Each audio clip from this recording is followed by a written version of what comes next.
and welcome to Mistress M, live from the Comedy Festival 2011.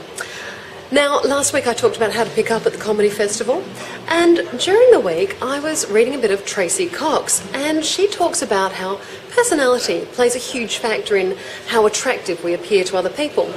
And she quotes some studies that state that humorous men are seen as more attractive by women. And those same studies show that amusing women aren't necessarily more attractive to men. Well, duh, me and every other female comic on the planet could have told you that one, Tracy. But anyway, thank you. Now, first of all this week we have a letter from a viewer. Dear Mistress M, I've been chatting with this girl a couple of times now, and most of the time it's lasted for more than 3 hours and ended with a dirty conversation. Now, you don't say whether this is online or on the phone, but either way, not in person.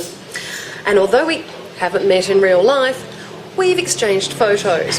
I feel like she's a slutty kind of girl, but she told me she isn't. Is she lying, or am I just turning her on every time we chat? Is it now time for me to meet her in real life? No, you absolute idiot. No, you never get to meet her. You do not deserve to meet her. The fact that you have asked me whether she is slutty when you and her have engaged in these conversations after a long period of time talking together? No, I'm sorry. What sort of hypocrite are you? Are you actually not having any dirty conversation when she's having it? Yeah, I didn't think so. So, does that make you a slutty kind of boy? So really, I just want you to think about the word slut and what it really means and how you're using it. So she feels intimate with you. At the end of these conversations, it becomes fantasy land and you're having a fantasy together. It's not real life. When you meet her, she's not going to jump you. You know, it's going to have to start from the beginning again. This is why I have, in previous posts, talked about the fact that you shouldn't get too intimate with somebody online before you've actually met them, because it is a false sense of intimacy. It's a fantasy world. It's not real. So you need to have a good hard look at yourself and what sort of hypocrite you are and what you're calling slutty. You are not allowed to meet her until you work this out for yourself.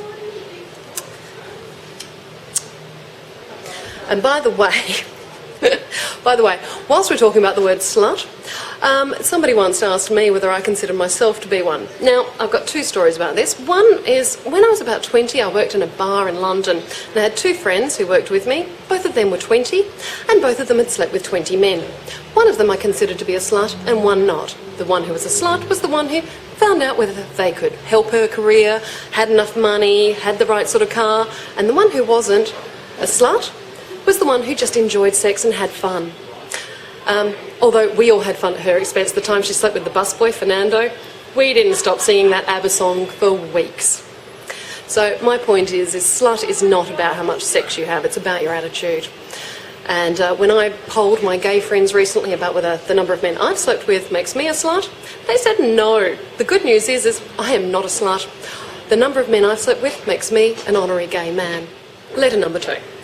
Dear Mistress M and Boo, I'm not quite sure if this is a proper problem, but I have a friend, someone who I've known since primary school, and in the last few months she's wanted to be friends with benefits. No relationship, just friends, hanging out, and occasionally fucking when circumstances permit. So far we've only had 2 chances to have some fun together, and before her I was a virgin with no sexual experience other than my own right hand. Whenever we would play, however, I could never quite feel like I was any closer to reaching an orgasm, even after penetrating her and making her feel good for 20 minutes. It felt good, but I know it could feel better, but I'm not getting that. So far, my theory about it has been that I don't find her visually attractive and that the height difference is making it awkward between it. Basically, there's a foot between them and not the good one. So, in summary, could my lacklustre pleasure be because of her visual appearance, the fact that I'm not romantic with her, I am a bit of a hopeless romantic, yeah, you sound it, or is this normal for someone who is so new? Performance anxiety, maybe. Okay, look, we all know that Boo loves cheesy poofs, but let's face it, she'll eat pretty much anything if it's there. But she doesn't enjoy it as much as cheesy poofs, does she? And, okay, sorry, we're meant to be talking about fuck buddies, aren't we? And my point is with fuck buddies is there should be an added bonus to your life, and perhaps you should have more than one, you know, so that if you're in the mood for a blonde, you can have a blonde. If you're in the mood for Italian, you can have Italian. A fuck buddy is not the only person you have ever had sex with.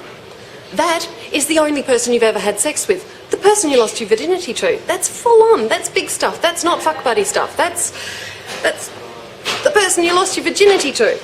You need to go out and get some elsewhere and find out for yourself what you're into, what turns you on. The height difference is not the issue here. I know plenty of couples who've got a huge height difference and they manage to climb that problem without too many problems. The issue is that you're having sex with someone that you don't really find attractive. Where's the fun in that? I mean, you might as well go back to doing it on your own, or, you know, maybe the two of you could pop on a porno together and, you know, watch that. Basically, it doesn't sound very romantic to me either, and you need to get out there and get some experience and maybe watch a how to have sex video and learn together if you like, but be aware of what it is you're doing and don't learn from the porn, okay? Porn is not a good place to learn about how to give good head, etc. So, look, good luck with that one, but quite frankly, a fuck buddy, not the person you lose your virginity to, okay? As always, the homework is be good to yourself, be good to each other, and touch yourself in a good way. Have fun. I've been Mistress M.